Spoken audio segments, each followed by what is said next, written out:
30 ऑगस्टला तुम्ही मुंबईला जाणार असल्याचा निर्णय घेतलेला आहे आणि काल प्रणिती शिंदे या देखील येऊन तुमच्याशी चर्चा करून गेल्या. काय नेमकी चर्चा कशा? सगळ्याच पक्षातले आमदार, खासदार, मंत्री महोदय यांना सगळ्यांनाच आम्ही स्वतःहून पूर्ण केलेले की आमचं गोरगरीब मराठ्यांच्या लेकरांचं आरक्षणाचं गरहाणं आम्हाला तुमच्यापाशी मांडायचं. प्रतिनिधी हा गोरगरिबांच्या दुवा असतो.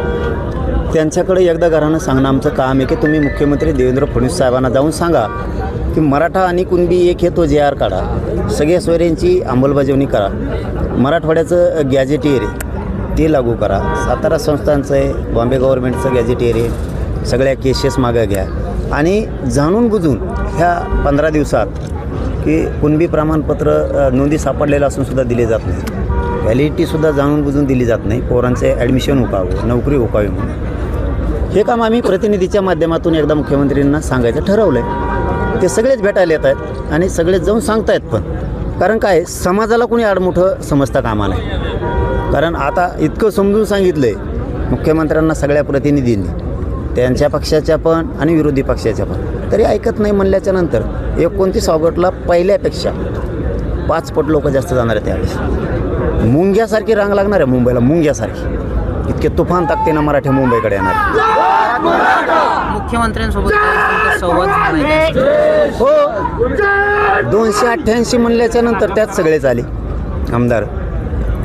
त्यांनासुद्धा फोन करून सांगितलं आपणसुद्धा आंतरवालीला या, आम्हाला आमच्या गोरगरीब मराठ्यांच्या लेकराचं घराणं आरक्षणाचं तुमच्याकडे मांडायचं. यायचं नाही तो त्यांचा प्रश्न आहे. पण मला जर कोणी प्रश्न उद्या विचारला असता मराठा समाजाच्या लोकांनी, महाराष्ट्रातले 288 मतदारसंघ आहेत, त्या मतदारसंघातल्या आमच्या आमदाराला फोन लावला होता का? जर मराठ्यांनी मला प्रश्न विचारला असता मी काय उत्तर द्यायचं?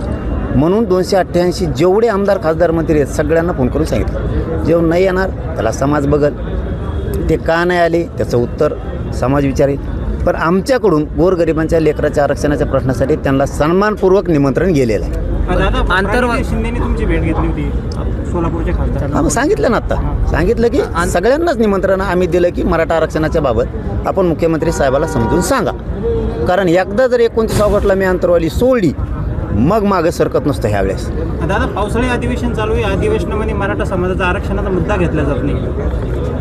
हे बघा, आम्ही तर सगळ्यांना सन्मानपूर्वक सांगितलंय मराठ्यांचे डोळे उघडणं खूप गरजेचं आहे. ते लय सगळ्यात महत्त्वाचं आहे. ज्याला आपण निवडून पाठवलं आहे तोच आपल्या बाजूनं आरक्षणावर बोलत नाही. कारण त्याला मोठं करताना समाजानं रात्रंदिवस डोळे फोडले, रात्रंदिवस पळाले, तो मोठा झाला. पण आज आमच्या गरीब मराठ्यांच्या लेकराला मोठं व्हायची वेळ आली, आरक्षण मिळून आमदार, खासदार, मंत्री बोलत नाही आहेत. ही समाजाचे डोळे उघडणं खूप गरजेचं आहे. मी तर लढणार आहे, समाजही लढणार आहे. बरं आहे ना, पडू द्या जरा, ते समाजाच्या नजरेतून पडले पाहिजेत. कारण मराठ्याशिवाय सत्ता येऊ शकत नाही राज्यात कोणाची.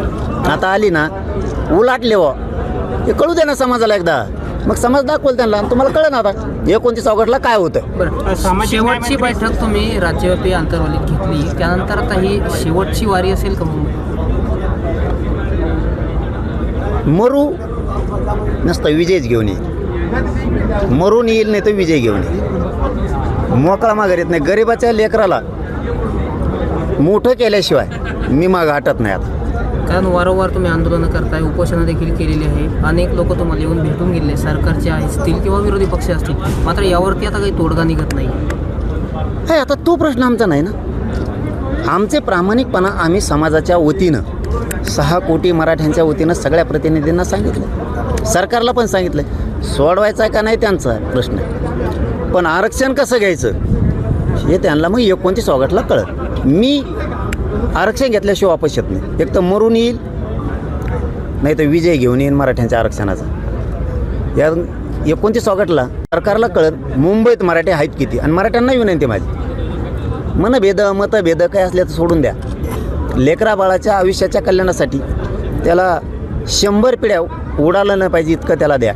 आपण हाईत जिवंत तोपर्यंत आपल्या लेकरा बाळासाठी खूप करून ठेवू. आपण आरक्षण देण्यासाठी सगळ्यांनी राजकीय, सामाजिक मतभेद बाजूला सोडा.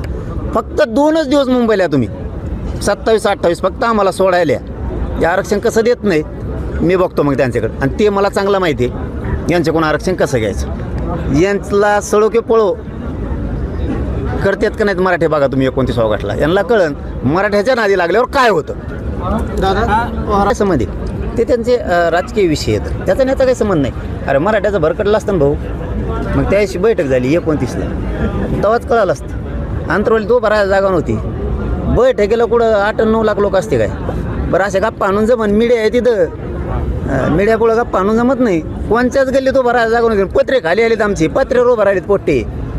आता मुंबईत कुठं उभं राहतेन हे फडणवीस साहेबांनी ध्यानात ठेवायचं. जाफराबादला आपला इथं शाळेमध्ये उद्घाटनाला आला. जाफराबाद आणि भोकर ते इतके पुढचे ते मग आधी गाड्या घेऊन सावध आहेत. त्यांनी गाड्या आणि ट्रॅक्टर आणि टेम्पो लावलेत. एका एका गावात 27, 28 गाड्या लावल्यात. एका गावात पहिल्यांदा घडलंय. म्हणून देवेंद्र फडणवीस साहेबांना आमचं पुन्हा एकदा या जाफराबाद नगरीतून सांगणं आहे की बाबा आम्हाला आडमुठ्याच्या भूमिकेत जायचं नाही. आमच्या लेकराचा हक्क आहे, तुम्ही आमचं आरक्षण देऊन टाका. 29 ऑगस्ट उजेडू देऊ नका.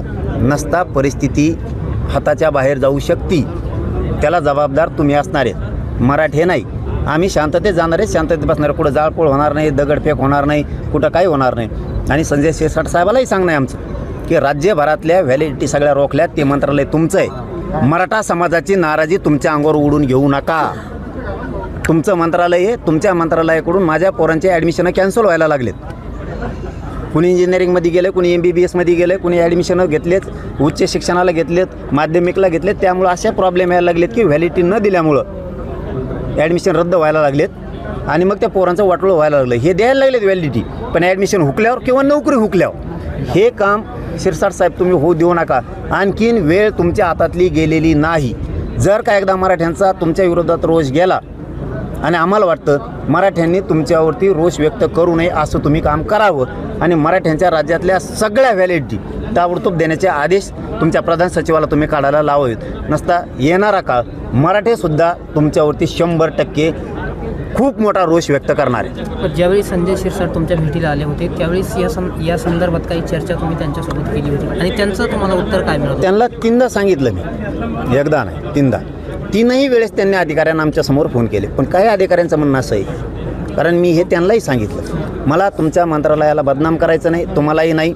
तुमचे संबंध मराठ्यांशी चांगले आहेत, चांगलं काम तुमचं चालू आहे, आम्हाला काही बोलायचं नाही आहे. म्हणून तुम्हाला आम्ही समजून सांगतो की तुमच्या सगळ्या अधिकाऱ्यांना राज्यातल्या सांगा.